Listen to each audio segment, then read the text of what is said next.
வழிபாடில் கலந்து கொள்வதற்கு முன்பதாக இந்த நேரத்தை கடவுளுக்காக ஒப்புக் கொடுப்போம். சற்று நேரம் அமைதியாக அமர்ந்திருந்து அமைதியில் வாழ்கின்ற கடவுளுடைய தூய பிரசன்னத்தை அமைதியில் உணர சற்று நேரம் முயற்சி எடுப்போம்.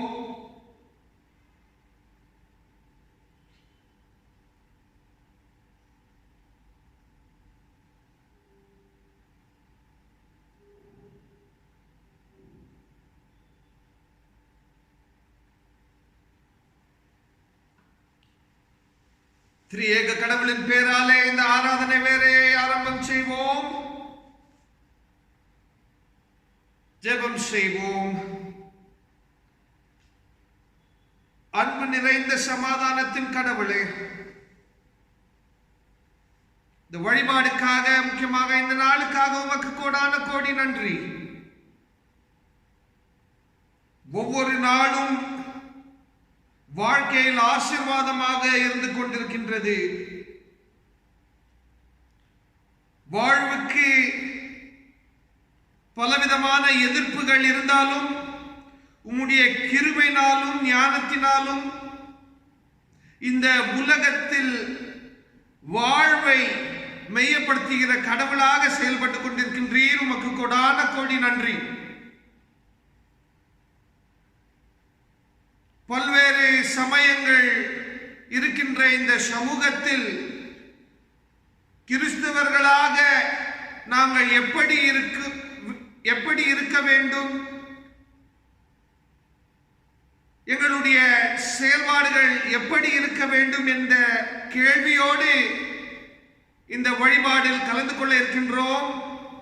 இந்த ஆரம்ப நிலைமையிலிருந்து முடிவு வரைக்கும் அன்புள்ள கடவுளே, உம்முடைய தூய பிரசன்னத்தினால் நீர் மற்றும் தான் அனைவரையும் ஆசீர்வதித்து பாதுகாத்து வழிநடத்த வேண்டும். மீட்பராக செயல்பட்ட இயேசு கிறிஸ்துவின் இனிய நாமத்தில் மன்றாடுகின்றோம் அன்புள்ள கடவுளே, ஆமென். பிரியமானவர்களே, ஆரம்ப பாடலாக பாவமாலைகளில் இருந்து 142ஆம் பாவமாலையை எல்லோரும் இணைந்து பாடுவோம். 142ஆம் பாவமாலையை எல்லோரும் இணைந்து பாடுவோம்.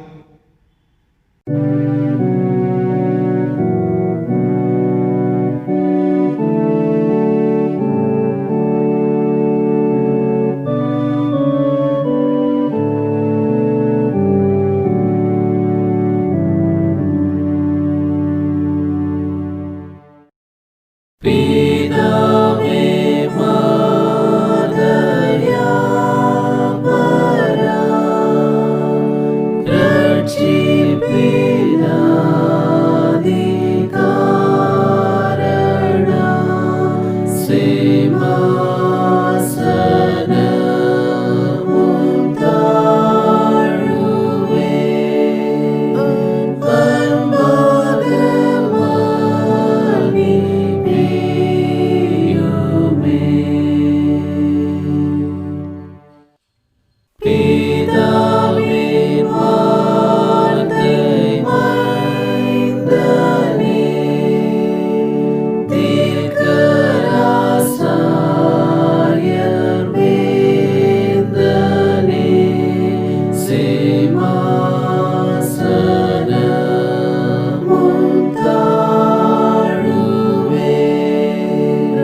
இருக்கிறார்.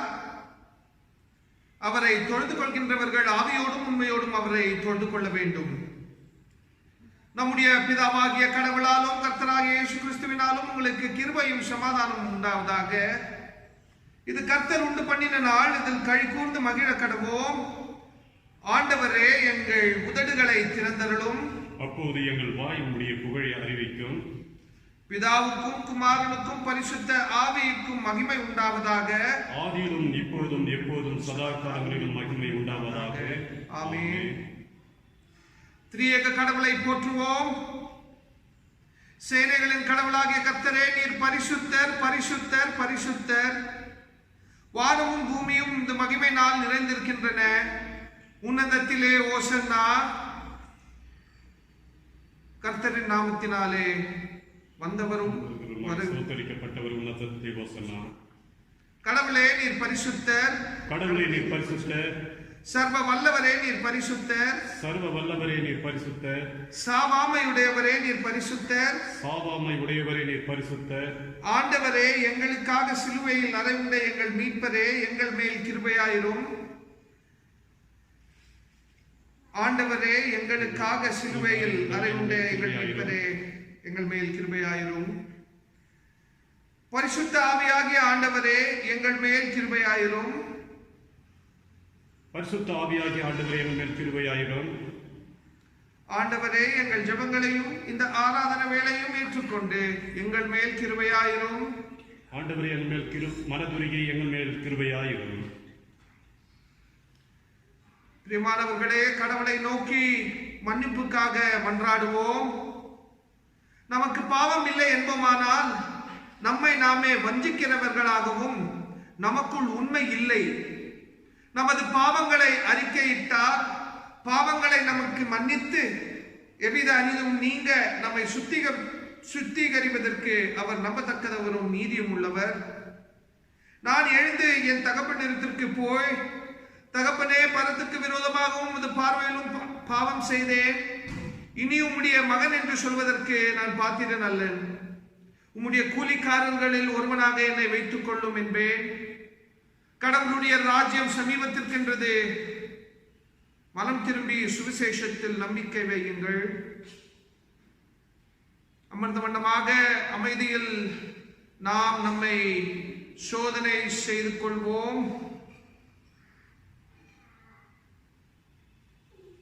சர்வ வல்லமை உள்ள கடவுளிடத்தில் நாம் நமது பாவங்களை தாழ்மையோடு அறிக்கை செய்வோமாக. எல்லோரும் இணைந்து சொல்லலாம். சர்வ வல்லமையும் மிகுந்த இரக்கமுள்ள பிதாவே, தப்பிப்போன ஆடுகளைப் போல நாங்கள் நம்முடைய வழிகளை விட்டு வழியில் அலைந்து போனோம். எங்களுடைய இருதயத்தின் யோசனைகளுக்கும் விருப்பங்களுக்கும் மிகவும் இணங்கி நடந்தோம். உம்முடைய பரிசுத்த கற்பனைக்கு விரோதமாய் குற்றம் செய்தோம். செய்யத்தக்கவளை செய்யாமல் செய்யத்தகாதவளை செய்து வந்தோம். எங்களுக்கு சுகம் இல்லை. ஆனாலும் ஆண்டவரே, தேவரே, எங்கள் ஆண்டவராகிய இயேசு கிறிஸ்துவின் மூலமாய் மனிதருக்கு அருள் செய்த வாக்குத்தத்தின்படியே நிர்வாகியமுள்ள குற்றவாளியாய் எங்களுக்கு இறங்கும். தப்பிதங்களை அறிக்கையிடுகிற எங்கள் மேல் பொறுமையாயிரும். பாவத்தின் நிமித்தம் துக்கப்படுகிற எங்களை சீர்படுத்தும். மிகவும் இரக்கமுள்ள பிதாவே, உம்முடைய பரிசுத்த நாமத்துக்கு மகிமுண்டாகும்படி நாங்கள் இனி தேவ பக்தியும் நீதியும் தெளிந்த புத்தியுருளாய் நடந்து வர இயேசு கிறிஸ்து மூலமாய் கிருபை செய்தருளும். ஆமென். கடவுளிடத்தில் இருந்து மன்னிப்பை பெற்றுக் கொள்ளலாம். சர்வ வல்லமையும் மிகுந்த இரக்கமும் உள்ள ஆண்டவர் மன்னிப்பையும் பாவ நிவர்த்தியையும் உங்களுக்கு கட்டளை அருளி வாழ்க்கையை சீர்படுத்துவதற்கான காலத்தையும் தமது பரிசுத்த ஆவியின் கிருபையும் தேற்றுதலும் தந்தருள்வாராக. ஆமென். ஆண்டவரை துதியுங்கள். ஆண்டவர் நாமம் துதிக்கப்படுவதாக. ஆமென். வாசிக்கப்பட வேண்டிய வேத பாடம் தானியேல் எழுதின சுவிசேஷம் 1ஆம் அதிகாரம் 1 - 21 வசனங்கள் முடிய. யூதாவின் ராஜாவாகிய யோயாக்கீம் அரசாண்ட 3ஆம் வருஷத்திலே பாபிலோனின் ராஜாவாகிய நேபுகாத்நேசர் எருசலேமுக்கு வந்து அதை முற்றுகை போட்டான். அப்பொழுது ஆண்டவர் யூதாவின் ராஜாவாகிய யோயாக்கீமையும் தேவனுடைய ஆலயத்தின் பாத்திரங்களில் சிலவற்றையும் அவன் கையில் ஒப்பு கொடுத்தார். அவன் அந்த பாத்திரங்களை சினேயார் தேசத்தில் உள்ள தன் தேவனுடைய கோவிலுக்கு கொண்டு போய் அவைகளை தேவனுடைய பண்டசாலைக்குள் வைத்தான். அப்பொழுது இஸ்ரவேல் புத்திரருக்குள்ளே ராஜ குலத்தார்களிலும் துரை மக்களிலும் யாதொரு மாசும் இல்லாதவர்களும் அழகானவர்களும் சகல ஞானத்திலும் தேறினவர்களும் அறிவில் சிறந்தவர்களும் கல்வியில் நிபுணரும் ராஜ்யத்தில் அரண்மனையிலே சேவிக்க திறமையுள்ளவர்களுமாகிய சில வாலிபரை கொண்டு வரவும் அவர்களுக்கு கல்தேயரின் எழுத்தையும் பாஷையையும் கற்றுக் கொடுக்கவும் ராஜா தன் பிரதானிகளின் தலைவனாகிய அல்பேசேனுக்கு கற்பித்தான். ராஜா தான் உண்ணும் போஜனத்தினாலும் தான் குடிக்கும் திராட்சை ரசத்திலேயும் தினம் ஒரு பங்கை அவர்களுக்கு நியமித்து அவர்களை 3 வருஷம் வளர்க்கவும் அதன் முடிவிலே அவர்கள் ராஜாவுக்கு முன்பாக நிற்கும்படி செய்யவும் கட்டளையிட்டான். அவர்களுக்கு யூதா புத்திரராகிய தானியேல், அனனியா, மீஷேவேல், அசரியா என்பவர்கள் இருந்தார்கள். பிரதானிகளின் தலைவன் தானியேலுக்கு பெல்தெசராத் என்னும், அனனியாவுக்கு சாத்ராக் என்றும், மீஷேவேலுக்கு மேஷாக் என்றும், அசரியாவுக்கு ஆபத்நேகோ என்றும் மறுபெயரிட்டான். தானியேல் ராஜாவின் போஜனத்தினாலும் அவர் பானம் பண்ணும் திராட்சை ரசத்தினாலும் தன்னை தீட்டுப்படுத்தலாகாதென்று தன் இருதயத்தில் தீர்மானம் பண்ணி கொண்டு தன்னை தீட்டுப்படுத்தாதபடி பிரதானிகளின் தலைவனிடத்தில் வேண்டிக் கொண்டான். தேவன் தானியேலுக்கு பிரதானிகளின் தலைவனிடத்தில் தயவும் இரக்கமும் கிடைக்கும்படி செய்தார். பிரதானிகளின் தலைவன் தானியேலை நோக்கி, உங்களுக்கு போஜனத்தையும் பானத்தையும் குறித்திருக்கிற ராஜாவாகிய என் ஆண்டவருக்கு நான் பயப்படுகிறேன். அவர் உங்களோடொத்த வாலிபரின் முகங்களை பார்க்கிலும் உங்கள் முகங்கள் வாடி போனவைகளாக காணப்பட வேண்டியதென்ன?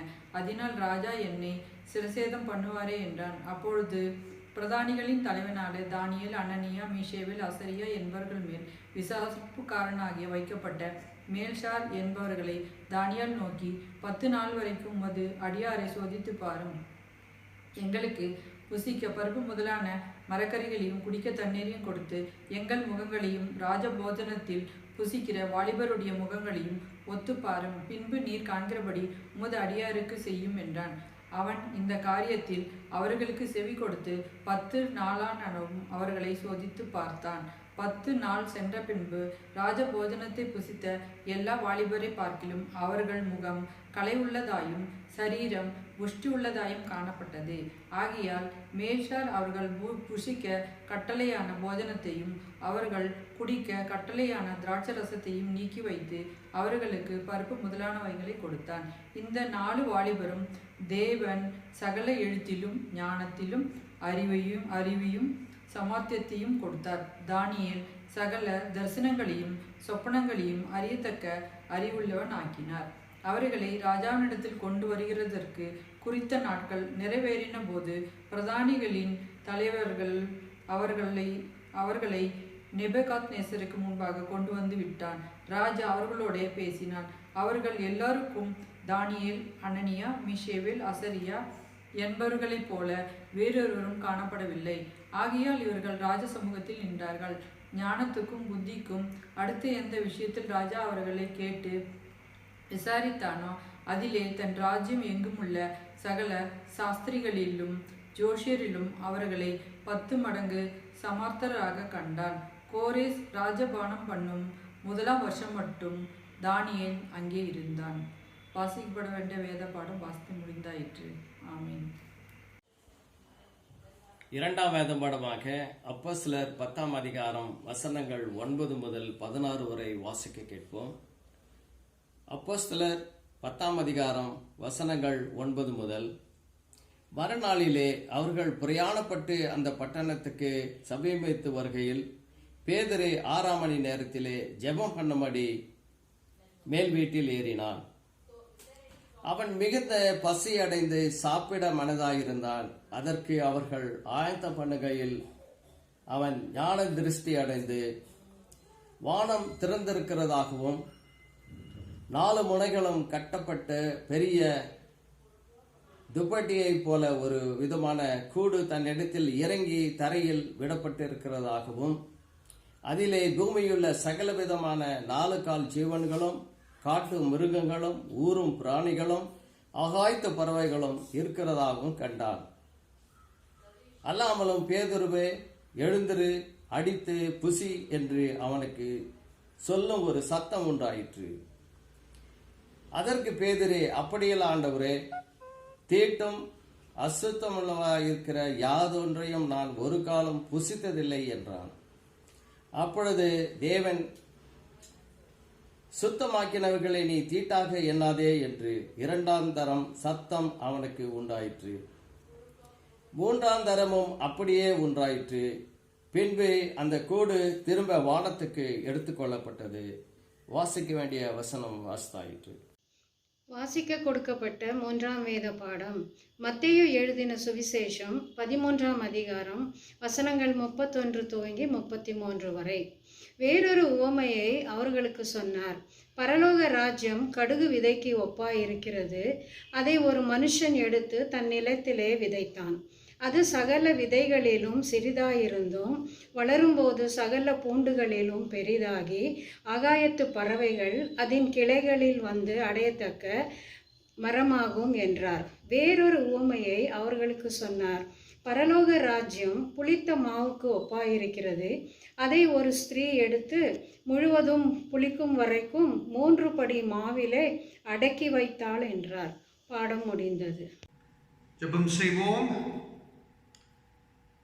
அன்பு நிறைந்த சமாதானத்தின் கடவுளே, படிக்கப்பட்ட 3 பகுதிகளுக்காக உமக்கு கோடான கோடி நன்றி. மிகவும் குறிப்பாக அன்புள்ள கடவுளே, கொடுக்கப்பட்டிருக்கின்ற இந்த தலைப்பை நாங்கள் சிந்திக்க இருக்கின்றோம். இந்த சிந்தனையில் அன்புள்ள கடவுளே, உம்முடைய அருளின் ஞானத்தின் ஆழத்தை புரிந்து கொள்ள இது மற்றும் தான் நமக்கு உதவியாக இருக்கும்படி ஆண்டவராகிய இயேசு கிறிஸ்துவின் நாமத்தில் மன்றாடுகின்றோம். ஆமென்.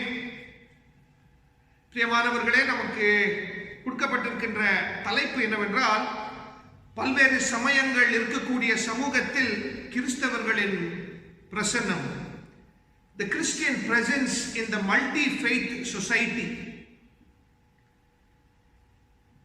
இதில் மிக முக்கியமான 2 காரியங்கள் என்னவென்றால், கிறிஸ்தவர்களும் கூட பல்வேறு தன்மையில் பல்வேறு நம்பிக்கையில் பிரிந்து வாழ்ந்து கொண்டிருக்கின்றார்கள். There is plurality in Christianity. வெவ்வேறு தன்மை என்பது கிறிஸ்துவின் இறையலில் மிக முக்கியமாக ஒரு பங்காய் இருக்கின்றது. அது மட்டும் இல்லாமல் கிறிஸ்தவர்களாக நம்பிக்கையில் நாங்கள் பிரிந்து வாழ்ந்து கொண்டிருக்கின்றோம். கிறிஸ்துவுடைய புரிதல் இந்த திருச்சபைக்கு ஒரு மாதிரியும் மற்ற திருச்சபைக்கு பல்வேறு தன்மையில் இருக்கும்படி இந்த ஒரு உண்மையை நாங்கள் ஏற்றுக்கொள்கின்ற ஒரு கிறிஸ்தவர்களாக இருக்க வேண்டும். We have to accept the fact that the very understanding of Christ is plural. இது ஒரு புறம். இன்னொரு புறத்தில் பார்ப்போமானால், சமூகம் என்ற ஒரு விஷயம், சமூகம் என்ற ஒரு பொருள் வெவ்வேறு தன்மை என்ற ஒரு அடிப்படையில் தான் இருந்து கொண்டிருக்கின்றது. அதிலும் கூட மிக முக்கியமாக பல்வேறு சமயங்கள் என்பது சமூகத்தில் ஒரு மிக முக்கியமான விஷயம். அதாவது ஒரு கார்டன், ஒரு பூங்காவனத்தை நாங்கள் எண்ணி பார்ப்போம், அதை குறித்து சிந்திப்போம். ஒரு பூங்காவனம் பல்வேறு பூக்களோடு நிரம்பி இருந்தால் மட்டும்தான் அது ஒரு பூங்காவனமாக இருக்கும். சமூகமும் கூட அப்படிதான், கிறிஸ்துவத்துவம் கூட அப்படிதான். புளூராலிட்டி, வெவ்வேறு தன்மை என்பது கிறிஸ்துவத்துவத்துக்குள் கூட இருக்கின்றது, அதே போல சமூகத்திலும் கூட இருக்கின்றது. இதுதான் நாம் யாவரும் ஏற்றுக்கொள்கின்ற முதல் காரியமாய் இருக்க வேண்டும். பிரியமானவர்களே, இந்த தலைப்பை குறித்து நாங்கள் சிந்திப்பதற்கு முன்பதாக 3 முக்கியமான காரியங்களை குறித்து நான் எண்ண இருக்கின்றேன், பகிர்ந்து கொள்ள இருக்கின்றேன். அதன் பிறகு படிக்கப்பட்ட 3 பகுதிகளை குறித்து சிந்திக்க இருக்கின்றேன். இந்த 3 காரியங்கள், 3 முன்னுரை. There are 3 introductory statements that I want to say. முதலாவதாக, சமயத்தின் உரிமை என்பது இந்த நாட்டில் மிக முக்கியமான ஒரு விஷயம். எந்த சமயத்தை சார்ந்து நான் இருக்க வேண்டும், எந்த நம்பிக்கையில் நான் இருக்க வேண்டும் என்பது என்னுடைய உரிமை. ஆனால் இந்த உரிமையை பறிக்கப்பட்ட ஒரு நிலைமையில் 2 சமூகம் இந்த நாட்டில் இந்நாள் வரைக்கும் இருந்து கொண்டிருக்கின்றது. 70 ஆண்டு காலங்கள் 2 முக்கியமான சமூகங்கள், கிறிஸ்துவ தலித்தர்கள், இஸ்லாம தலித்தர்கள், அவங்களுடைய சமயத்தை சார்ந்த உரிமையை எழுந்த ஒரு கூட்டமாய் இருந்து கொண்டிருக்கின்றார்கள். 70 ஆண்டுகளாக இந்த 2 சமூகம் பாடுபட்டு கொண்டிருக்கின்றது, உரிமைக்காக ஏங்கிக் கொண்டிருக்கின்றது. இந்நாள் வரைக்கும் இவங்களுக்கு உரிமை கொடுக்காத நிலைமையில் இந்த நாடு செயல்பட்டு இருக்கின்றது. இதில் இருக்கக்கூடிய சிக்கல் என்னவென்றால், இப்படியாப்பட்ட ஒரு விஷயம் இருக்கின்றதா என்ற ஒரு விழிப்புணர்வு இல்லாமலும் கூட திருச்சபை இருக்கின்றது. அதாவது 1950வது ஆண்டு இந்த நாட்டின் பிரசிடென்ட் ஒரு ஆர்டரை மையமாக்க முயற்சியை எடுக்கின்றார். மிகவும் முக்கியமாக சமயத்தில் இருந்து மாற்றம், அதை சம்பந்தப்பட்ட உரிமையை குறித்து ஒரு முக்கியமான ஒரு விஷயம். அதாவது paragraph 3 of the 1950 order, presidential order, paragraph 3 of 1950 presidential order-ஐ நாங்கள் கவனமாக படிப்போமானால், கிறிஸ்தவ தலித்தர்கள், இஸ்லாம் தலித்தர்கள், அதாவது இப்படி சொல்ல வேண்டும், தலித் சமூகத்தில் இருந்து கிறிஸ்தவர்களாக யாராவது மாறினால், தலித் சமூகத்தில் இருந்து இஸ்லாமர்களாக யாராவது மாறினால், சிக்கு சமயத்துக்கு யாராவது மாறினால், பௌத்தத்துக்கு யாராவது மாறினால், இவங்களுடைய அனைத்து உரிமைகளையும் விட்டு தான் இவங்கள் இந்த சமயத்துக்கு போக வேண்டும் என்ற ஒரு கட்டளை.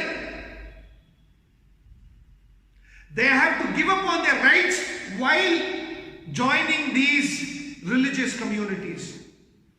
இது ஒரு அநியாயமான ஒரு விஷயம். அதிலும் கூட 1956ஆம் ஆண்டு சிக்கு சமயத்தை சார்ந்தவர்கள் இதை குறித்து சிந்தித்து, இல்லை, நம்ம மத்தியில் இருக்கக்கூடிய தலித்தர்களுக்கு இந்த உரிமை இருக்க வேண்டும், இந்த உரிமையோடு தான் இவங்க வாழ வேண்டும் என்ற ஒரு எண்ணத்தில் இந்த முழு சமூகம் ஒன்றாக வந்து இவங்களுக்காக போராடி, சிக்கு சமயத்திற்குள் இருக்கக்கூடிய தலித்தர்கள் இந்த ஒரு உரிமையை வென்றார்கள். அதை போல 1990 ஆண்டு பௌத்த சமயத்தில் இருக்கக்கூடிய அனைத்து பேரும் இணைந்து அவங்களுக்குள் இருக்கக்கூடிய தலித்தர்களுக்காக போராட வேண்டும் என்ற ஒரு எண்ணத்தில் போராடி, அவங்களுக்குள் இருக்கக்கூடிய தலித்தர்களுக்கு உரிமையை உணரக்கூடிய ஒரு நிலைமையில் இவங்கள் போராடிவிட்டார்கள். ஆனால் இஸ்லாம சமயமும் கிறிஸ்துவ சமயமும் இணைந்து இவங்களுக்காக போராட முடியவில்லை. ஏனெனில் இந்த 2 சமயமும் கூட மற்ற சமயத்து போல், இந்து சமயத்து போல் சாதியை மையப்படுத்தக்கூடிய ஒரு கூட்டமாய் தான் இருந்து கொண்டிருக்கின்றது. சாதி வேறுபாடை இவங்கள் வெறுக்கவில்லை, சாதி வேறுபாடை இவங்கள் மையப்படுத்தினார்கள். ஆகையினால் தான் இந்த 2 கூட்டம் இந்நாள் வரைக்கும் போராடி கொண்டிருக்கின்றது. இதை நான் சொல்லுவதற்கு காரணம் என்னவென்றால், கிறிஸ்துவ சமயம் இதுடைய பிரசனம், இதுடைய செயல்பாடு சமூகத்தில் நாங்கள் சிந்திக்கின்ற பொழுது கிறிஸ்துவ சமயத்துக்குள் இருக்கக்கூடிய ஒரு கேவலமான விஷயத்தையும் கூட நாங்கள் யோசிக்க வேண்டும். கிறிஸ்துவ சமயத்துக்குள் இருக்கக்கூடிய ஒரு குறைவையும் கூட நாங்கள் யோசிக்க வேண்டும். We have to think about our limitations.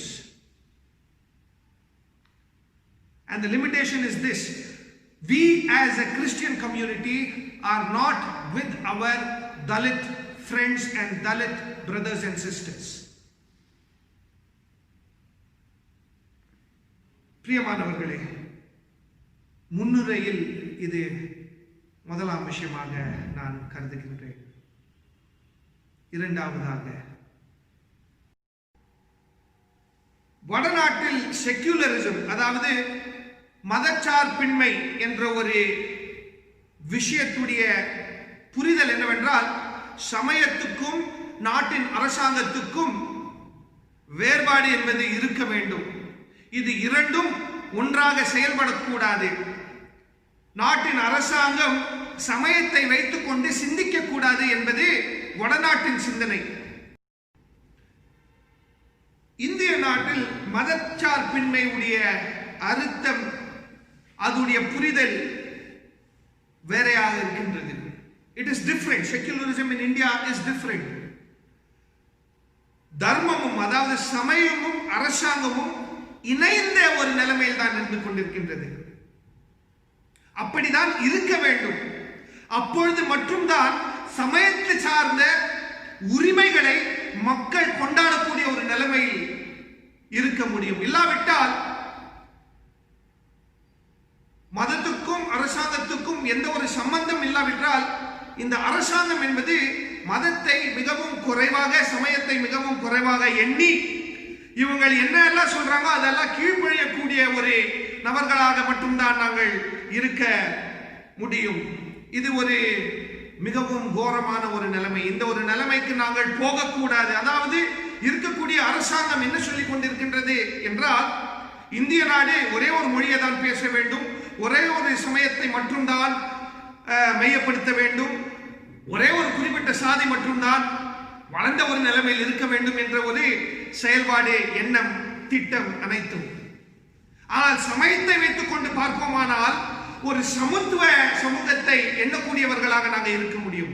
ஏனெனில் அனைத்து சமயத்திலும் கூட சமத்துவம் என்பது ஒரு மிக முக்கியமான கருத்தியலாக இருக்கின்றது. இந்த சமத்துவம் என்பது அரசாங்கத்துக்கு அடிப்படையாக இருக்குவதற்கு மிகவும் முக்கியமான ஒரு விஷயம். ஆகையால் தான் இந்திய நாட்டில் மிகவும் முக்கியமாக சமயத்தை விட்டுவிட்டு அரசாங்கத்தை யோசிப்பது மிகவும் தவறான ஒரு செயல்பாடு. Secularism in India is religious in nature, unlike the West world. மூன்றாவதாக, பிரியமானவர்களே, கிறிஸ்துவ சமயம் இந்திய நாட்டில் பல முக்கியமான செயல்பாடுகளில் ஈடுபட்டு இருக்கின்றது. அதாவது ஆரம்ப காலத்தில் இந்தியாவுக்கு விடுதலை கிடைப்பதற்கு முன்பதாக கிறிஸ்துவத்துவம் மற்ற கிறிஸ்து சார்ந்த சமயமுடைய செயல்பாடு என்பது மிகவும் முக்கியமாக இருக்கின்றது. விழிப்புணர்வு என்ற ஒரு கருத்து இந்த நாட்டில் வந்தது கிறிஸ்துவர்கள் நிமித்தம். அதே போல கல்வியில் சமத்துவம் என்ற ஒரு விஷயம் வந்தது கிறிஸ்தவர்களால. அதே போலயே மருத்துவமனைக்குள் சமத்துவம் என்ற ஒரு கருத்தியலும் கூட கிறிஸ்துவ சமயம் மட்டும்தான் செய்த ஒரு வரலாறு இந்த நாட்டு கண்டிருக்கின்றது. அதாவது கிறிஸ்துவ சமயம் நியாயத்துக்காக போராடின ஒரு சமயம். அதை நாங்கள் மறுக்க கூடாது. பல்வேறு தீமையை எதிர்த்த ஒரு சமயம். அதை நாங்கள் மறுக்க கூடாது. இந்த மூன்று காரியங்களை நான் பகிர்ந்து கொள்வதற்கு காரணம் என்னவென்றால், இது அனைத்தையும் நாங்கள் ஒரு அடிப்படையாக வைத்துக்கொண்டு அதன் பிறகுதான் படிக்கப்பட்ட 3 பகுதியை நாங்கள் தியானிக்க வேண்டும். சமூகத்தை விட்டுவிட்டு கடவுளுடைய வார்த்தையை மட்டும்தான் சிந்திக்க வேண்டும் என்றால் அது கடவுளுடைய வார்த்தையுடைய ஆழத்தை நாங்கள் புரிந்து கொள்வது மிகவும் கஷ்டமாய் இருக்கும். It is impossible to think about gospel and the meaning of gospel negating the fact of society. பிரியமானவர்களே, கிறிஸ்துவ பிரசனம் பல்வேறு சமயத்தை சார்ந்த சமூகத்தில் எப்படி இருக்க வேண்டும் என்றால், விடுதலை சார்ந்த கருத்தியலில் வேரூன்றி அதை சார்ந்து திருப்பணியை செய்யக்கூடிய கூட்டமாக இருக்க வேண்டும். It should be a group, a collective which is striving for justice. படிக்கப்பட்ட முதலாம் பகுதி தானியேல் புத்தகம் 1ஆம் அதிகாரம் வசனங்கள் 1 தொடங்கி 21 வரைக்கும். அதாவது பாபிலோன் ராஜ்யத்தின் அரசாங்கத்தின் ராஜா என்ன சொல்கின்றார் என்றால், இஸ்ரேல் பகுதியில் இருக்கக்கூடிய செல்வத்தில் வாழக்கூடியவர்கள் மற்றும் இஸ்ரேல் சமூகத்தில் இருக்கக்கூடிய வசதியில் வாழக்கூடியவர்களை ஒரு சில பேரை எடுத்து வந்து அவங்களுக்கு ஒரு தனிப்பட்ட கல்வியை கொடுத்து பல முயற்சிகளில் ஈடுபட்டு அவங்களுக்கு ஒரு தனி ஸ்தானத்தை கொடுக்க வேண்டும். அவங்களுடைய உதவியோடு இந்த ஒரு அரசாங்கம் எப்படி நடத்தலாம் என்ற ஒரு யோசனை. இந்த யோசனையில் மிக முக்கியமாக அந்த நாட்டின் ராஜா என்ன சொல்கின்றார் என்றால், இவங்க அனைத்து பேரும் நான் என்ன சாப்பிடுறேனோ அதை மட்டும்தான் இவங்களும் கூட சாப்பிட வேண்டும்.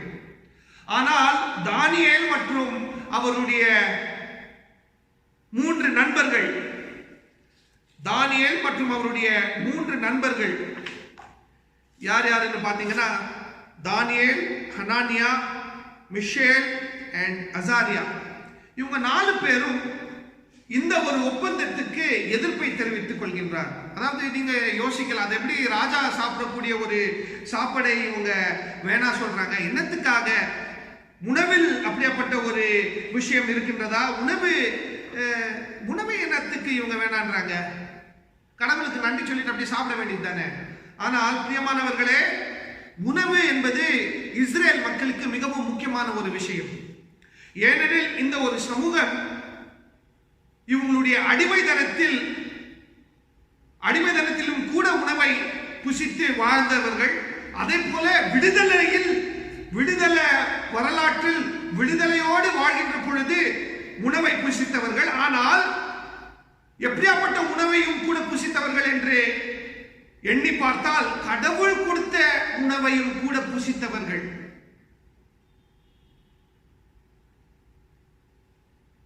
ஆகையினால்தான் உணவு என்பது இவங்களுக்கு மிக முக்கியமான ஒரு விஷயமாக இருக்கின்றது. அது ஒரு சடங்கு சார்ந்த ஒரு விஷயமாக மட்டும் இல்லாமல், உணவு என்றால் கடவுளால் கொடுக்கப்பட்ட ஒரு விஷயம். உணவு என்பது விடுதலைக்கு பொருள்.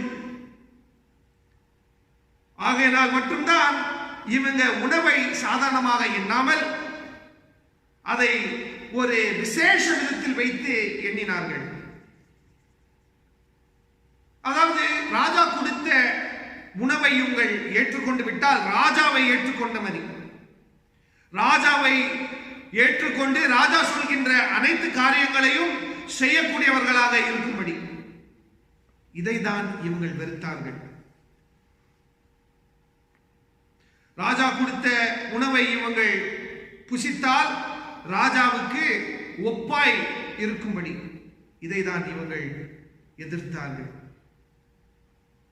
இவங்களுக்கு நியாயம், இவங்களுக்கு சமயத்தை சார்ந்த உரிமை, இவங்களுக்கு சமயத்தை சார்ந்த உரிமை மட்டும் இல்லாமல் உணவு சார்ந்த உரிமையையும் கூட கைவிடக்கூடாது. எக்காலத்திலும் எந்நேரத்திலும் எப்படியாப்பட்ட ஒரு சூழலிலும். இதுல இருக்கக்கூடிய இன்னொரு முக்கியமான விஷயம் என்னவென்றால், இவங்க 4 பேரும் வாலிபர்களாக இருந்தார்கள். பிரியமானவர்களே, உலக பிரகாரமான அரசாங்கம் அதற்கு எதிர்ப்பாக செயல்பட்ட விடுதலை சார்ந்த கடவுளை தான் இவங்க வணங்கினார்கள்.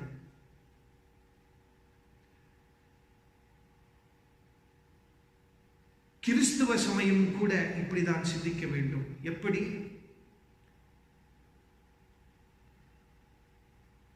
அதாவது உலக பிரகாரமான செயல்பாடுகள், உலக பிரகாரமான அரசியல், உலக பிரகாரமான ஆதிக்கம் என்பது திருச்சபையிலும் கூட இருக்கின்றது. பொதுவாக சொல்லிக்குவாங்க இல்லைங்களா, ஆதிக்கத்தில் இருக்கக்கூடியவர்கள் ஏதாவது சொன்னா அதை ஏற்றுக்கொள்ள வேண்டும், அதை எதிர்க்க கூடாது. அது கூட பைபிள் இருந்து ஒரு வசனத்தை சொல்லிடுவாங்க. ஆனால் அடிப்படையில் கிறிஸ்துவ சமயம் இந்த ஒரு கருத்தியலை எதிர்க்கக்கூடிய ஒரு சமயமாக தான் இருந்திருக்கின்றது. தானியேல் போல நாங்களும் இருக்க வேண்டும்.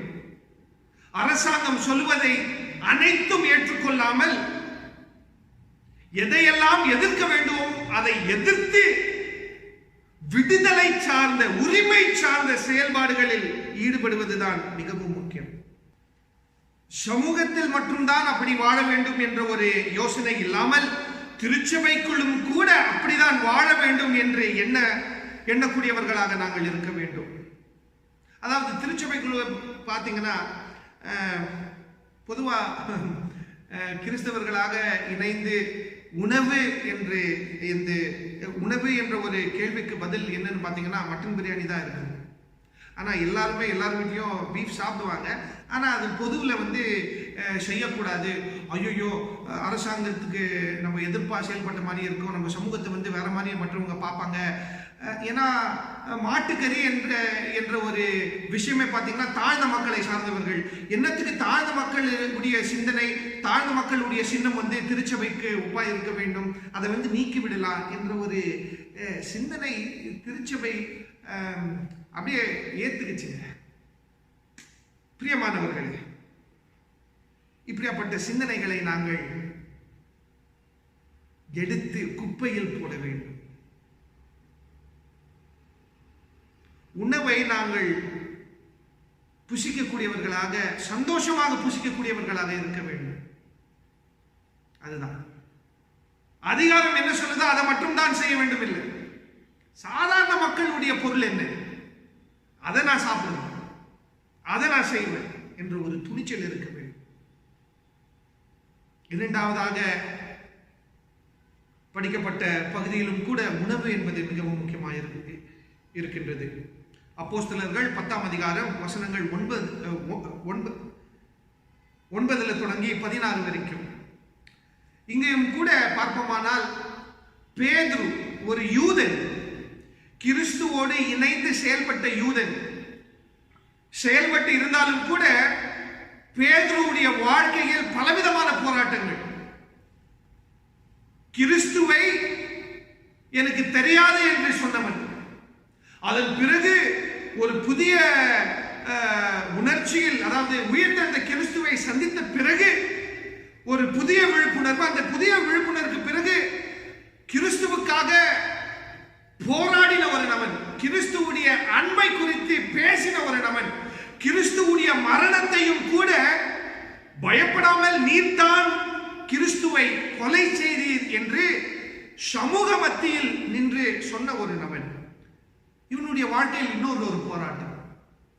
இது கூட எப்படின்னு பார்த்தீங்கன்னா, சின்ன வயசுலேருந்து அவர் வாழ்ந்த அந்த வயசு வரைக்கும் என்ன சொல்லி கொடுத்து இருக்காங்கன்னு பார்த்தீங்கன்னா, இதுதான் கடவுள், இந்த கடவுளுக்கு இதுதான் பொருள், இதெல்லாம் பொருள் இல்லை, இதெல்லாம் தான் சாப்பிடணும், இதெல்லாம் சாப்பிடக்கூடாது.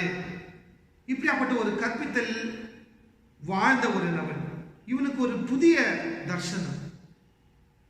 அந்த புதிய தரிசனத்தில் என்ன பார்க்கக்கூடியவர்களாய் இருக்கின்றார் என்றால், இவங்க எதெல்லாம் வெறுத்திருக்காங்களோ, இவங்க எதெல்லாம் நீக்கி இருக்கின்றார்களோ அது மட்டும்தான் இருக்கின்றது. அப்ப பேதுரு அவர்கள் வானத்தை பார்த்து, இப்படியாப்பட்ட எந்த ஒரு பொருளும் என்னுடைய வாய்க்குள் நுழைந்ததில்லை. அப்பொழுது கடவுள் பேசினார். கடவுள் என்ன சொல்றாருன்னு பார்த்தீங்கன்னா, நான் சுத்தமாக்கின எந்த ஒரு விஷயத்தையும், எந்த ஒரு பொருளையும் நீ தீட்டாக எண்ணாதே. நான் சுத்தமாக்கின எந்த ஒரு பொருளையும் நீர் தீட்டாக எண்ணாதே என்று சொல்கின்றார். அதை போல 10ஆம் அதிகாரத்தில் 34ஆம் வசனத்தை நாங்கள் கவனமாக பார்ப்போமானால், Then Peter spoke to them, truly I realize God does not show partiality. கடவுள் வேறுபாடு பார்க்கக்கூடிய கடவுளாக இல்லை. இது எப்படியாப்பட்ட கடவுள்? கிறிஸ்துவுடைய அடிப்படையில் யோசிக்கக்கூடிய கடவுள். பிரியமானவர்களே, இது முக்கியமான ஒரு சிந்தனை. கடவுளை குறித்து நாங்கள் சாதாரணமாக எண்ணலாம், பொதுவாக எண்ணலாம். கிறிஸ்துவை அடிப்படையாக வைத்து கடவுளை எண்ணுகின்ற பொழுது அது இன்னும் ஆழமாய் இருக்கின்றது. ஏனெனில் கிறிஸ்துவை வைத்து கடவுளை எண்ணுகின்ற பொழுது இந்த ஒரு கடவுள் வேறுபாடுகளை எதிர்த்த ஒரு கடவுளாக தான் இருக்கின்றார். ஆகையினால் தான் இந்த ஒரு தரிசனம், ஒரு புதிய கற்பித்தல். இந்த புதிய கற்பித்தல் என்னவென்றால், ஆமா, வரலாற்றில் கடவுளுடைய பேரில் இது சுத்தம் இது அசுத்தம் என்று சொல்லப்பட்டிருக்கின்றது. ஆனால் கிறிஸ்துவுடைய மரணத்தின் நிமித்தம் இது அனைத்தும் இணைக்கப்பட்ட ஒரு நிலைமையில் இருக்கின்றது. இதுக்கு மேலே இது சுத்தம் இது அசுத்தம் என்பது இல்லை. ஏனெனில் அசுத்தமான ரத்தமே விடுதலையுடைய சின்னமாய் மாறிவிட்டது. ரத்தம் என்றால் அசுத்தம், ரத்தம் என்றால் தீட்டு. ஆனால் தீட்டு சார்ந்த பொருள் கடவுள் கிறிஸ்துவுடைய ரத்தம் விடுதலையுடைய பொருளாய் மாறிவிட்டது. அப்படி இருக்கின்ற பொழுது திரும்பியும் ஏன் பழைய கலாச்சாரத்து போல் இருக்க வேண்டும், அதை சார்ந்து இருக்க வேண்டும்? பழைய கலாச்சாரம் எதை சொல்கின்றது? இது தீட்டு, இது சுத்தம், இது அசுத்தம், இது அனைத்தும் மையப்படுத்துகின்ற ஒரு விஷயமாக இருக்கின்றது. ஆனால் இதுக்கு மேலே கிறிஸ்துவுடைய நிமித்தம் இதுக்குள் எந்த ஒரு வேறுபாடும் இருக்கக்கூடாது. ஏனெனில் கிறிஸ்துவின் நிமித்தம் இது அனைத்தும் சுத்தம் பண்ணின ஒரு பொருளாக மாறிவிட்டது. பிரியமானவர்களே, கடவுள் சுத்தமாக்கினதை நாம் கிறிஸ்தவர்களாக அசுத்தமாக்க கூடாது. அதுதான் முக்கியம். கடவுளால் சுத்தமாக்கினதை மனிதர்கள், நாம் அதிலும் கூட கிறிஸ்தவர்களாக இருந்து கொண்டிருக்கின்ற நாம் அசுத்தமாக்க கூடாது. இது ஒரு முக்கியமான விஷயம். ஏனெனில் இந்திய நாட்டில் சுத்தம் அசுத்தம் தீட்டு என்ற ஒரு விஷயம்தான் சாதிக்கு அடிப்படையாய் இருக்கின்றது. சாதியை எதிர்க்க வேண்டும் என்றால், சாதி திருச்சபைக்குள் இருக்கவே கூடாது என்றால் என்று யோசித்தால், இது சுத்தம் அது அசுத்தம் என்ற ஒரு கருத்தியலை தூக்கி குப்பையில் எறிய வேண்டும். உலகத்தின் ஞானம், பவுல் சொல்கின்றார், உலகத்தின் ஞானம் எனக்கு குப்பை போல்.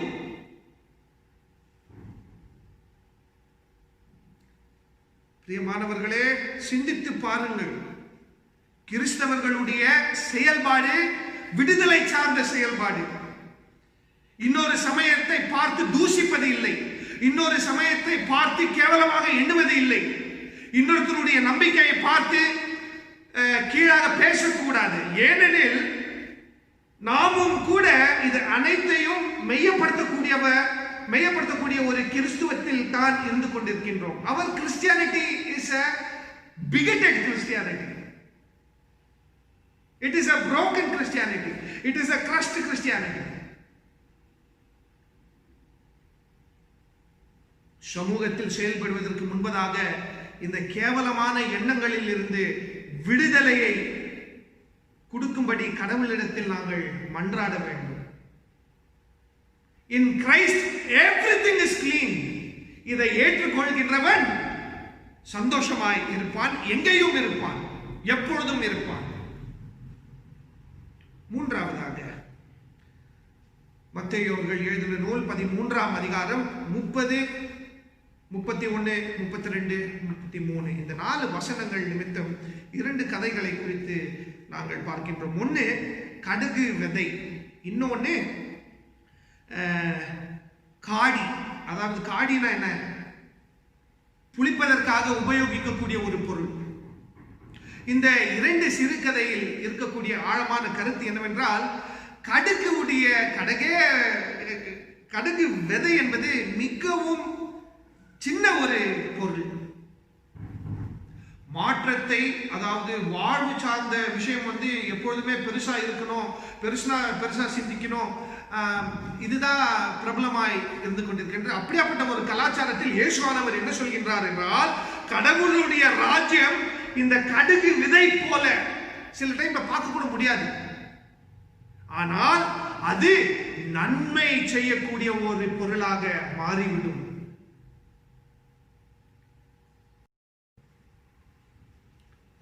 பிரியமானவர்களே, இந்த கடுகு விதையை குறித்து யோசிக்கின்ற வேளையில், அதே போல இந்த காடியை குறித்து யோசிக்கின்ற வேளையில் இயேசுவானவர் என்ன சொல்கின்றார் என்றால், கடவுளுடைய ராஜ்யம் இதற்குள் அடங்கி இருக்கின்றது. எது? ஒரு விதை மற்றும் காடி.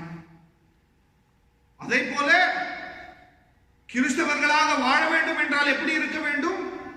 உப்பு போல மற்றும் தீ, விளக்கு போல. இது அனைத்தையும் நாங்கள் சம்பந்தப்படுத்தி பார்ப்போமானால் இது ஒரு புதிய வழிக்கு காரணமாய் இருக்கின்றது, ஒரு புதிய சிந்தனைக்கு காரணமாய் இருக்கின்றது. எதிர்பார்க்காத ஒரு பொருள், அதாவது இந்த விதையை மண்ணில் கலந்து விட்டால் இதை எடுக்க முடியாது. ஏன்னா அந்த அளவுக்கு சிறிய பொருள். இந்த சிறிய பொருள் வாழ்க்கை மற்றும் வாழ்க்கை சார்ந்த அனைத்து காரியங்களுக்கும் காரணமாய் இருக்கின்றது. கடவுளுடைய ராஜ்யம் அப்படிதான். கடவுளுடைய ராஜ்யத்தை நான் புரிந்து கொண்டேன், இது மட்டும்தான் கடவுளுடைய ராஜ்யம் என்று எண்ணினால் கிறிஸ்துவானவர் என்ன சொல்வார் என்றால், இல்ல, அதுக்கான சிறிய விஷயம் தான் கடவுளுடைய ராஜ்யம்.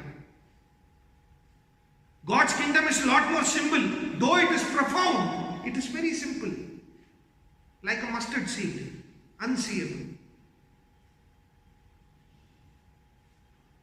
அதே போலதான் காடியும் கூட. காடி, உப்பு, இதெல்லாம் நெருப்பு, தீ, இதெல்லாம் எப்படின்னு பாத்தீங்களா? தன்னை தானே மருந்து, தன்னை தானே வெறுத்து இன்னொருத்தருக்காக பாடுபட்டு இன்னொருத்தருடைய நன்மைக்காக செயல்படக்கூடிய பொருட்கள் இது. கடவுளுடைய ராஜ்யம் இப்படியாப்பட்ட ஒரு பொருட்களை சார்ந்து இருக்கின்றது, இப்படியாப்பட்ட அடிப்படையில் இருந்து கொண்டிருக்கின்றது. அதாவது விஷயம் எவ்வளவுதாங்க, கிறிஸ்துவ சமயத்துடைய அடிப்படை இப்படியாப்பட்ட பொருட்கள் தான். பெருசா பார்க்காதீங்க, சின்னதா பாருங்க. சின்னதா என்னத்துக்கு பார்க்க வேண்டும்? ஆகையினால் தான் ஆண்டவராக இயேசு கிறிஸ்து சொல்கின்றார், பெருசா கூடி நம்ம ஜெபிக்க வேண்டும் இல்லை. எங்க ஒருத்தர் 2 பேர் சேர்ந்து இருக்காங்களோ, சிறிய விஷயம். எங்க ஒருத்தர் தனியா ஒரு அறைக்குள் போய் ஜெபிக்கின்றார்களோ, இதெல்லாம் தாங்க கடவுளுடைய ராஜ்யத்தின் சின்னங்கள். இதை மறுக்க கூடாது. கிறிஸ்தவர்களுடைய செயல்பாடுகளும் கூட இப்படிதான் இருக்க வேண்டும். சமூகத்தில் சிறிய சிறிய செயல்பாடுகள், அன்புக்காக போராடுவது, நியாயத்துக்காக போராடுவது, உரிமைகளுக்காக போராடுவது, இதெல்லாம் சின்ன சின்ன விஷயம் தான். உரிமைகள் சின்ன சின்ன விஷயங்கள் தான். இதற்காக பாடுபடக்கூடிய ஒரு சமயமாக நாங்கள் மாறினால் மட்டும்தான் சமூகத்துக்கு ஏதாவது ஒரு புதிய சிந்தனையை சொல்லக்கூடியவர்களாக இருக்க முடியும். நமக்குள் இருக்கக்கூடிய வேறுபாடுகளை, நமக்குள் இருக்கக்கூடிய குறைவுகளை எதிர்க்கக்கூடியவர்களாக நாங்கள் இருந்தால் மட்டும்தான் மற்ற சமயத்துக்குள் இருக்கக்கூடிய வேறுபாடுகளை நாங்கள் எடுத்து சொல்ல முடியும்.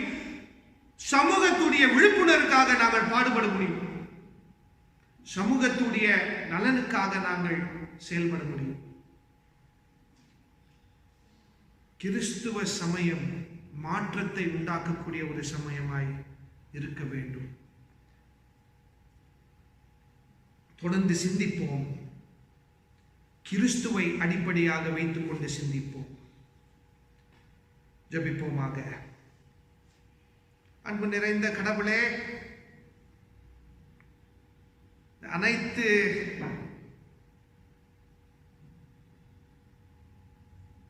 சிந்தித்த காரியங்களுக்காக உமக்கு நன்றியை செலுத்துகின்றோம். நியாயத்துக்காக போராடி கொண்டிருக்கின்றார்கள். பிரியமானவர்களே, கடவுளை தொடர்ந்து நாங்கள் ஆழமாக எண்ணுவோம் ஜெபத்தில். கடவுளே, மன ஆழத்துக்குள் இருக்கக்கூடிய எதிர்பார்ப்புகளை அறிந்திருக்கின்ற கடவுள் நீர். அந்த எதிர்பார்ப்பின் அடிப்படையை அறிந்திருக்கின்ற கடவுள் நீர். உம்முடைய நியாயம், உம்முடைய அன்பு, உம்முடைய சமாதானம்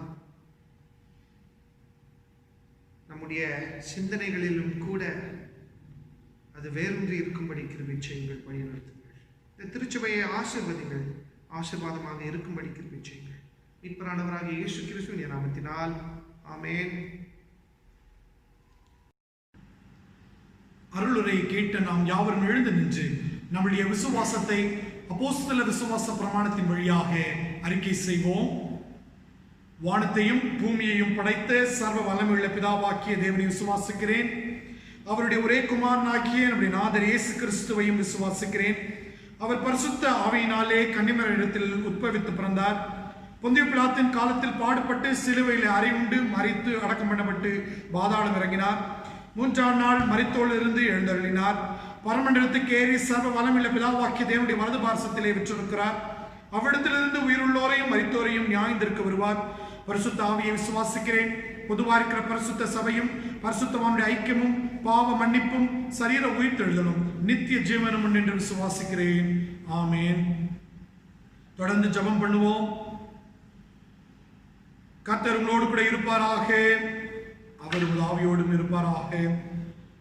கடவுளே எங்களுக்கு இறங்கும். கிறிஸ்துவே எங்களுக்கு இறங்கும். கடவுளே எங்களுக்கு இறங்கும். பரமண்டலங்களில் இருக்கிற எங்கள் பிதாவே, உடைய நாமம் பரிசுத்தப்படுவதாக, உடைய ராஜ்யம் வருவதாக, உடைய சித்தம் பரமண்டலங்களிலே செய்யப்படுகிறது போல பூமியிலேயும் செய்யப்படுவதாக. அன்றென்றுள்ள எங்கள் அப்பத்தை எங்களுக்கு இன்று தாரும். எங்களுக்கு விரோதமாய் குற்றம் செய்கிறவர்களை நாங்கள் மன்னிக்கிறது போல எங்கள் குற்றங்களை எங்களுக்கு மன்னியும். எங்களை சோதனைக்குள் பிரவேசிக்க பண்ணாமல் தீமை நின்று எங்களை ரட்சித்துக் கொள்ளும். ராஜ்யமும் வல்லமையும் மகிமையும் என்றென்றைக்கும் உடையவைகளே. ஆமேன். தொடர்ந்து வேண்டிக் கொள்வோம். ஆண்டவரே, உமது இரக்கத்தை எங்களுக்கு காண்பியும். உம்முடைய ரட்சிப்பை எங்களுக்கு அருளை செய்யும். ஆண்டவரே, எங்களை ஆள்பவர்களை வழிநடத்தும். அவர்களுக்கு பரத்திலிருந்து வரும் ஞானத்தை கொடுத்தருளும். உம்முடைய பணிவிடைக்காரருக்கு நீதியை தெரிப்பியும். நீ தெரிந்து கொண்ட ஜனத்தை சந்தோஷப்படுத்தும்.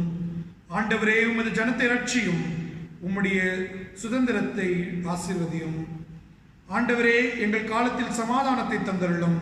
தேவரீரே அல்லாமல் உலகத்தை ஆள்பவர் வேறு ஒருவரும் இல்லை. கடவுளே, எங்கள் இருதயங்களை சுத்திகரியும். உம்முடைய பரிசுத்த ஆவியை எங்களிடத்திலிருந்து எடுத்துக்கொள்ளாதையும். ஆமேன்.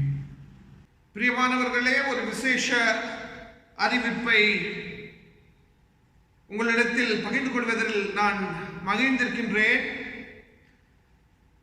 பல குடும்பங்கள், பல நபர்கள் என்னையும் திருச்சபையின் செயலாளர், திருச்சபையின் பொருளாளர் மற்றும் திருச்சபையின் செக்ஸ்டனை போன் செய்து உங்களுடைய காணிக்கைகளை கொடுத்திருக்கின்றீர். இது மிகவும் முக்கியமான செயலாக நான் கருதுகிறேன். தொடர்ந்து திருச்சபைக்கு கொடுக்கக்கூடிய காணிக்கைகளையும் மற்ற நன்றி காணிக்கைகளையும் திருச்சபைக்கு கொடுக்கும்படி கேட்டுக்கொள்கின்றேன். கடவுள் மட்டும்தான் உங்களை ஆசீர்வதித்து செயல்படுத்த வேண்டும். இந்த நேரத்தில் காணிக்கை பாடலாக கீர்த்தனைகளில் இருந்து 86ஆம் கீர்த்தனையை எல்லோரும் இணைந்து பாடுவோம். கீர்த்தனைகளில் இருந்து 86ஆம் கீர்த்தனையை எல்லோரும் இணைந்து பாடுவோம்.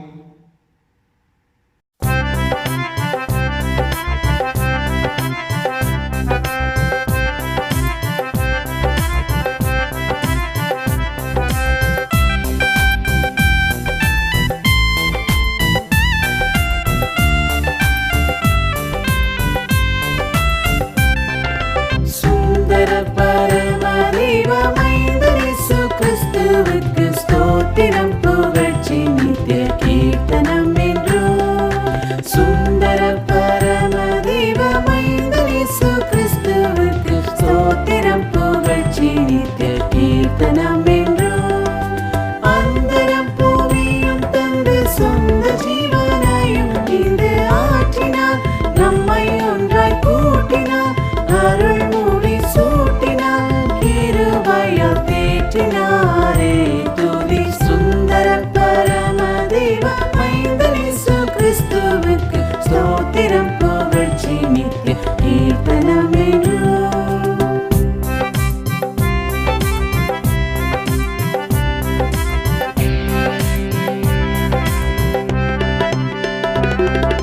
பாதக பாசாசால் வந்த தீதனும் பாவத்தால் வந்த பாவிகளான நம்மை உசாவினி சொல்லிட்டாரே. வேத பிதாவுக்கு வந்த ஜாதியாக கூட வந்த மேசியாவை பற்றும் விசுவாசமிட்டாரே. கோதனுக்கு நீதிபரன் பாதமதின் ஆதரவில் கூடுங்கள், அவர் துயர் போடுங்கள், ஜெயத்தை கொண்டாடுங்கள், துதி சொல்லி பாடுங்கள் பாடுங்கள் என்று சுந்தர பரம தெய்வ மைந்தன் இயேசு கிறிஸ்துவுக்கு ஸ்தோத்திரம் புகழ்ச்சி நித்திய கீர்த்தனம் என்று.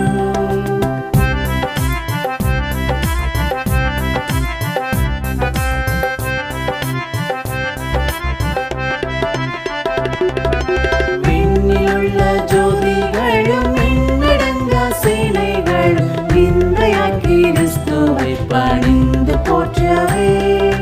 மண்ணிலுள்ள ஜாதிகளும் நன்னும் பல பொருள்கள் வல்ல பரனின துதி சொல்லித்தவே. அண்ணலாம் பிதாவுக்கொரே புண்ணிய குமாரனை கொண்டாடிட, அவர் பாதம் தேடிட, வெகு திரள் கூடிட, துதி புகழ் பாடிட பாடிட என்றும் சுந்தர பரம தெய்வ மைந்தன் இயேசு கிறிஸ்துவுக்கு ஸ்தோத்திரம் புகழ்ச்சி நித்திய கீர்த்தனம் என்று.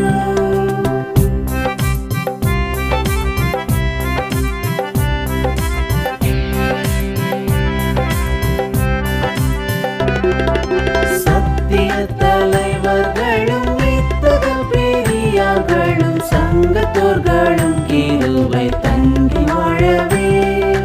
எத்திசை மனிதர்களும் பக்த விசுவாசிகளும் ஏகமிகும் சமாதானமாக வாழவே.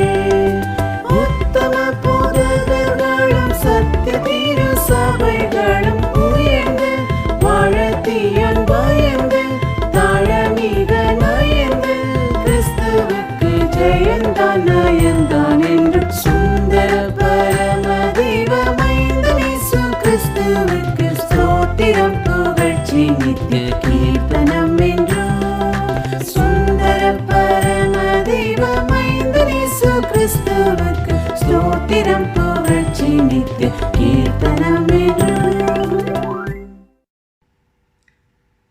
ஜெபம் செய்வோம். குறைவுகளோடு இருந்தாலும் சந்தோஷமாய் உம்முடைய நாமத்தினால் மகிழ்ந்து வாழ்ந்து கொண்டிருக்கின்றோம். உமக்கு கோடான கோடி நன்றி. அன்புள்ள கடவுளே, திருச்சபைக்கு வந்திருக்கின்ற காணிக்கைக்காக, கொடுத்திருக்கின்ற காணிக்கைகளுக்காக உமக்கு கோடான கோடி நன்றி.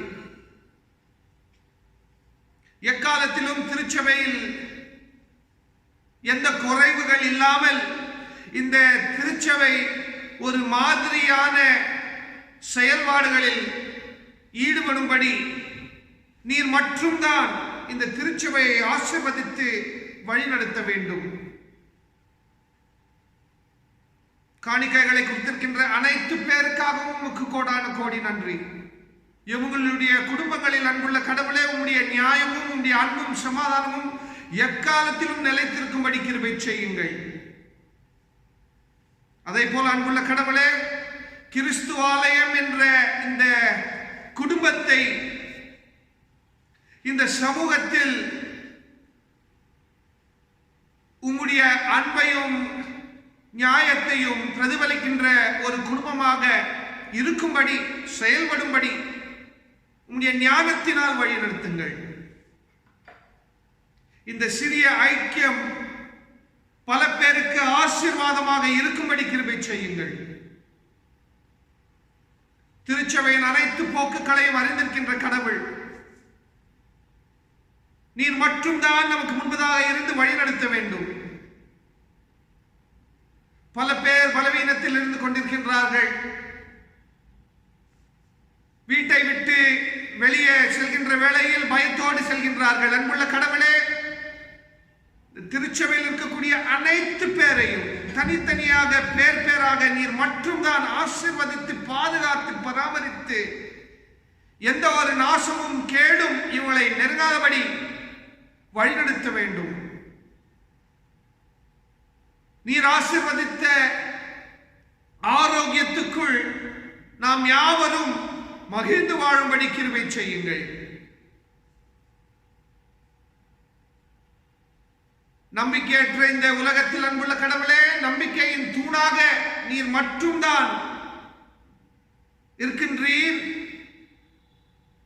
உம்மோடு கூட நாம் யாவரும் இணைந்து உம்முடைய அன்பையும் சமாதானத்தையும் பிரதிபலிக்கின்றவர்களாக இருக்கும்படி கிருபை செய்யுங்கள். ஆசீர்வதிங்கள், வழிநடத்துங்கள். மீட்பர் ஆண்டவராக இயேசு கிறிஸ்துவின் நாமத்தில் மன்றாடுகின்ற அன்புள்ள கடவுளே, ஆமென். எல்லோரும் இணைந்து சொல்லலாம். என் ஆத்துமாவே கர்த்தரை ஸ்தோத்திரி, என் முழு உள்ளமே பரிசுத்த நாமத்தை ஸ்தோத்திரி. என் ஆத்துமாவே கர்த்தரை ஸ்தோத்திரி, கர்த்தர் செய்திருக்கின்ற சகல உபகாரங்களை மறவாதே.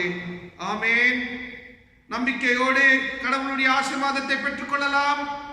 3 பேராக இருந்தாலும் ஒன்றாக வசிக்கின்ற திரியேக கடவுளுடைய அன்பும் சமாதானமும் ஐக்கியமும் வழிநடத்துதலும் இப்பொழுதும் எப்பொழுதும் சதா காலங்களிலும் நம் யாவரோடும் நிலைத்திருப்பதாக. ஆமென். முடிவு பாடலாக பாமாலைகளில் இருந்து 295வது பாடலை இணைந்து பாடுவோம். 295ஆம் பாடலை எல்லோரும் இணைந்து பாடுவோம்.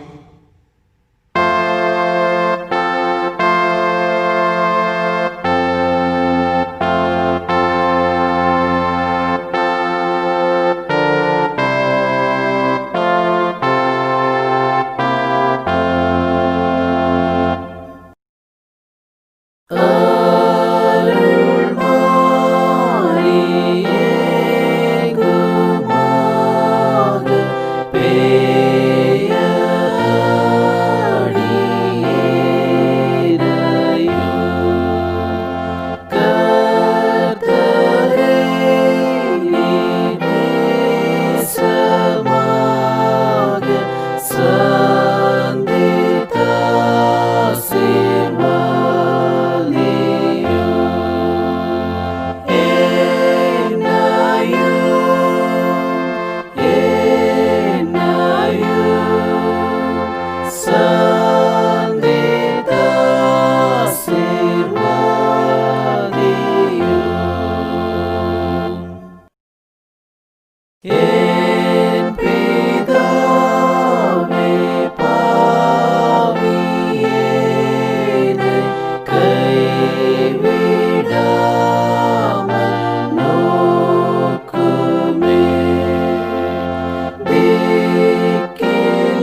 கடவுளுடைய சமாதானத்தை பெற்றுக்கொண்டவர்களாக இந்த வாழ்க்கையில் செயல்படுங்கள். கடவுளுடைய சமாதானம் உங்கள் அனைவரோடும் நிலைத்திருப்பதாக.